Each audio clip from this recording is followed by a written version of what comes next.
ইরানের বিরুদ্ধে operation epic Fury চলাকালীন সময় 9,50,000 গ্যালনের বেশি কফি পান করেছেন মার্কিন সেনারা। বুধবার মজা করেই এমন তথ্য জানিয়েছেন মার্কিন সামরিক বাহিনীর জয়েন্ট চিফ অফ স্টাফের chairman general Dan Kane.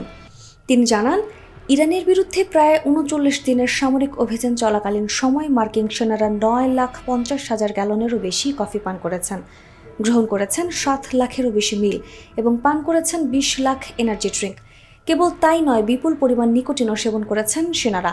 General Kane কিছুটা হাস্যরস করে বলেন, আমি বলছি না আমাদের কোনো সমস্যা আছে, তবে যুদ্ধক্ষেত্রের প্রতিকূল ও অনিশ্চিত পরিবেশে সেনাদের ক্লান্তি দূর করতে এই পরিমাণ ক্যাফিন ও নিকোটিন সহায়ক ছিল।